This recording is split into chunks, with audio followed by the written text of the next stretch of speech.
अगर आप अपने आप से नफरत करेंगे और खुद को दोषी मानेंगे तो उतना ही हम अपनी लाइफ में कम काम कर पाते हैं। हम अपने आप को आगे बढ़ने से रोक देते हैं। हमें खुद को आज़ाद करना है इन नेगेटिव इमोशन से, इन टॉक्सिक रिश्तों से जो हमें हील होने से रोक रहे हैं। तो hi everyone, welcome back here. My name is Tanu. आपको अपनी इनर सोल के साथ जुड़ना है। आप जितना अपने अंदर देखेंगे उतनी ही क्लैरिटी आपको मिलेगी। आपको अपने बारे में अच्छा फील करना है। जो आपकी डिजायर है आपको उसे पूरा करने के लिए एक्शन लेने होंगे। फिर आपके सामने नए नए रास्ते खुलेंगे। ना कहना सीखिए दूसरे लोगों को। अपने आप को आगे रखिए, तब आपको खुशी मिलनी शुरू होगी। जितना आप खुद से प्यार करेंगे उतना ही लोग आपसे प्यार करेंगे। ये जो जर्नी है लाइफ की, इसका कभी एंड नहीं होता। सोल हमेशा ही इस दुनिया में रहती है। आपका बचपन जैसा भी रहा हो, लेकिन अब आप अपने इनर चाइल्ड को, अंदर के बच्चे को प्यार दो और अपनी लाइफ में आगे बढ़ो। अपने आप को दोषी मानना बंद कीजिए और अपने आप को इस जेल से बाहर निकालिए। अगर आप अपने आप को हमेशा गलत समझते हैं तो आप ये गलत कर रहे हो। आप हमेशा दोषी मानते रहते हो। खुद को पास्ट में की गई किसी भूल के लिए आप माफ नहीं कर पाते। आप अपने स्वार्थ के लिए दूसरों का इस्तेमाल करते हैं, जैसे लोग आपका पहले इस्तेमाल करते थे। अपने आप को दोष देने से कोई हल नहीं निकलेगा। अगर आपके पास्ट में कुछ गलत हुआ है जिससे आपको दुखी महसूस होता है तो ऐसा करना बंद कर दीजिए। अगर आप अपनी भूल सुधारना चाहते हैं तो, अगर नहीं तो मत कीजिए। फिर अपने आप को और दूसरों को माफ कर दीजिए। अपने बनाए हुए इस चक्रव्यूह से बाहर निकलिए। जब आप अपने अंदर के गुस्से को बाहर निकालते हैं तब आपकी बीमारियां भी ठीक होनी शुरू हो जाती हैं। दूसरों को माफ करने से आप अपने आप को आजाद करते हो इन तकलीफों से, इन दुखों से जो आपको न जाने कितने टाइम से परेशान कर रहे थे। ये आपके लिए बहुत ही हेल्पफुल होगा। अगर आप अपने आप में कोई चेंज नहीं करते तो या तो बीमारियां वापस आ जाती हैं या नई बीमारियां पैदा हो जाती हैं। जब कभी भी आपकी बॉडी का कोई पार्ट दर्द होता है तो आप उसे प्यार से टच करते हो, उसे ठीक करने की कोशिश करते हो। ऐसे ही एक लाइट को अपने अंदर, दिल में, अपने मन में देखें जो हील कर रही है आपकी बॉडी पार्ट्स को और उन बीमारियों को बाहर निकाल रही है। याद रखिए, पावर आपके अंदर है। इसका यूज करके अपने आप को आप हील कर सकते हो। लाइफ हमें एक ही बार मिलती है, फिर क्यों दूसरों के लिए आप अपनी लाइफ को बर्बाद कर रहे हो। यही टाइम है जो आप उसको यूज कर सकते हो अपना करियर बनाने के लिए, खुश रहने के लिए। मैं ये नहीं कहती कि आपकी डिजायर आपके लिए इम्पोर्टेंट नहीं है या उसको आप फुलफिल मत कीजिए, लेकिन आपको अपनी तरफ भी ध्यान देना है, क्योंकि आप हैं तो आपकी डिजायर है, आपका पार्टनर है, आपकी हेल्थ है, सब कुछ है, लेकिन वो आपसे ही शुरू होता है। और ये बात जितनी जल्दी आप समझ जाओगे उतनी जल्दी आप हील होना शुरू हो जाओगे। हीलिंग की जर्नी कोई 1-2 महीने की जर्नी नहीं है, ये आपकी लाइफ लॉन्ग जर्नी है।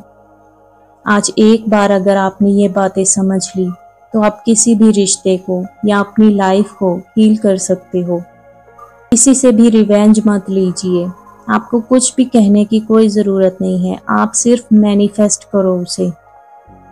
और आपके बिना किसी एक्शन से भी ये पॉसिबल है, क्योंकि मैं अपने एक्सपीरियंस से बता रही हूँ। मैंने कोई एक्शन नहीं लिया, जितना भी मैंने, हाँ थोड़े बहुत एक्शन तो होते हैं, जैसे मैंने अपना नया घर बनाने के लिए एक्शन लिया था, पर कुछ चीज़ों में अगर डिफ़िकल्टीज आती हैं तो वहाँ पर हम सिर्फ मैनिफेस्ट कर सकते हैं।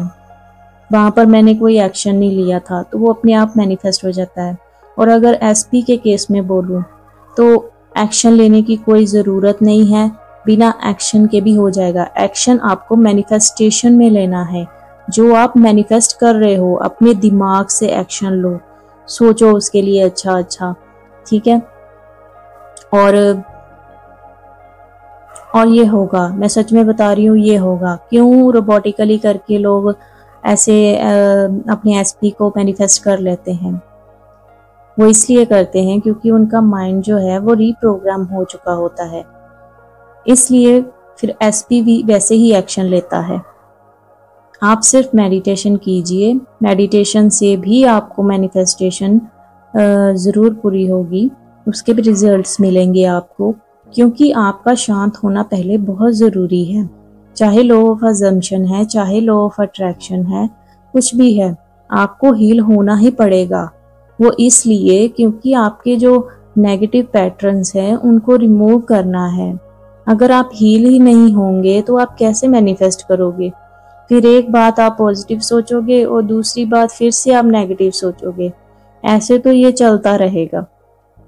मैं ये नहीं कहती कि नेगेटिव थॉट्स नहीं आते हैं, आप हील भी हो जाओगे तब भी थोड़े बहुत आएंगे, ये कम हो जाते हैं। लेकिन कुछ लोगों को डिप्रेशन हो जाता है, तो उनके लिए ये बेस्ट तरीका है कि आप मेडिटेशन स्टार्ट करो। मेडिटेशन से पहले अगर अनुलोम विलोम जो है वो आप 5 मिनट के लिए स्टार्ट करो। धीरे धीरे आप 10-15 दिन अगर करोगे, फिर आप मेडिटेशन स्टार्ट करो साथ में इसके।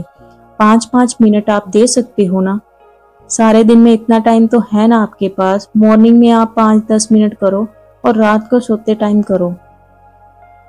15-20 दिन में ही आपको फर्क नजर आने लगेगा। और सिर्फ सेल्फ हीलिंग वाली वीडियोस देखने से ही कुछ नहीं होगा।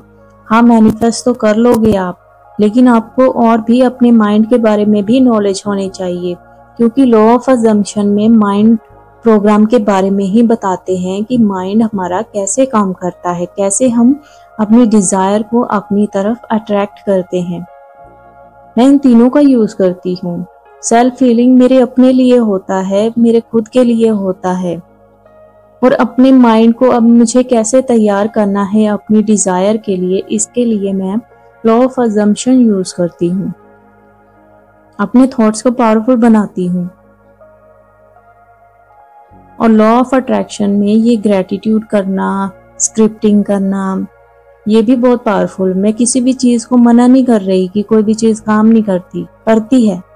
पर्सन टू पर्सन वेरी करता है कि आपके लिए कौन सी टेक्निक काम करेगी। किसी के लिए रोबोटिक अफर्मेशन काम करती है, लेकिन कोई नहीं बोल सकता इतना, क्योंकि कुछ लोग नहीं बोलना चाहते या आदत नहीं होती, उनका नेचर नहीं होता इतना बोलने का। सर में दर्द होने लगता है, गला दर्द करने लगता है। इतना टॉर्चर मत कीजिए सिर्फ अपनी डिजायर पूरी करने के लिए। आप खुद को तकलीफ दे रहे हो तो फिर हील करना मतलब कैसे हुआ? ये माइंड को समझाना है ना। तो किसी दूसरे पर्सन को जब समझाते हैं हम, तो क्या ऐसे मतलब लगातार बोल बोल कर समझाते हैं? नहीं, धीरे धीरे से समझाते हैं। आज समझाया, 1 हफ्ते के बाद या 15 दिन के बाद हम फिर से बात करेंगे। आप हर अफर्मेशन को फील करके बोलो। मुझे पता है कि YouTube पे बहुत सी वीडियोस हैं जो बताते हैं कि फीलिंग इम्पोर्टेंट नहीं है, पर मैं बोलती हूँ आप लोगों से, फीलिंग इम्पोर्टेंट है। नहीं आती तो मैं ये नहीं बोलती कि आप छोड़ दो, आप करो उसे। 15 दिन, 20 दिन, 1 महीना, कभी ना कभी तो आएंगी ना फीलिंग्स। पर अगर आप उसको फील करके बोलोगे तो मतलब उस अफर्मेशन को ऐसे मतलब अपने दिमाग में घुसा लो कि गूज़ बम्प आने लगे आपको कि हाँ भी ये तो सच में हो गया। क्योंकि मुझे गूज़ बम्प आते हैं जब मैं अफर्मेशंस करती हूँ, अपनी सुनती भी हूँ। ज़्यादातर मैं सुनती हूँ अफर्मेशंस अपनी ही। और जो मैंने वीडियो बनाई है सेल्फ कंसेप्ट अफर्मेशन की, वो इतनी पावरफुल है। जो मैंने लास्ट में बनाई थी वो आप चेक करो, उसके रिजल्ट्स मुझे मिल रहे हैं। मैं अभी शेयर नहीं कर सकती सक्सेस स्टोरी अपनी, पर जब वो पूरी हो जाएगी ना, 100% पूरी हो जाएगी, तब मैं शेयर करूंगी आप लोगों के साथ। आप इधर उधर भटकना बंद कर दीजिए, अपना दिमाग चलाना बंद कर दीजिए कि हाँ, अगर दूसरे ने ये टेक्निक फॉलो की है तो मैं भी करूंगी और मुझे भी रिजल्ट्स मिलेंगे। नहीं, आपका मन जिस चीज में कंफर्टेबल है आप करो। मैं बोलती हूँ दिल से अगर करोगे ना, बिलीव के साथ करोगे तो सब पॉसिबल है। फिर कोई भी टेक्निक उठा के कर लो, चाहे कुछ भी ना करो, शांत बैठे रहो, तब भी मैनिफेस्ट हो जाएगा। सच में बता रही हूँ, हर एक टेक्निक यूज करके मैंने देखा है। पहले लॉ ऑफ अट्रैक्शन ही मैंने फॉलो किया था, कुछ चीजें मेरे लिए वर्क नहीं करी। 369 555 ये सब वर्क नहीं करा मेरे लिए। पर जैसे जैसे मुझे नॉलेज होती गई, उसके बाद मैंने बहुत सी चीजें मैनिफेस्ट की है। सच बता रही हूँ, जो मैंने आपको डेली रूटीन दी है, आप एक बार बिगिनर्स हो ना तो भी फॉलो करो, अगर पहले से भी जानते हो सब कुछ तो भी फॉलो करो उस रूटीन को। ज्यादा करने की जरूरत ही नहीं है, कंफर्टेबल रहो, कोई टेंशन लेने की जरूरत नहीं डिजायर के लिए। मुझे जो मन करता है, जब मन करता है मैं करती हूँ, लेकिन मैं लगातार करती हूँ डेली। आई होप कि आपको समझ में आया होगा। आज की वीडियो के लिए इतना ही। Thank you so much.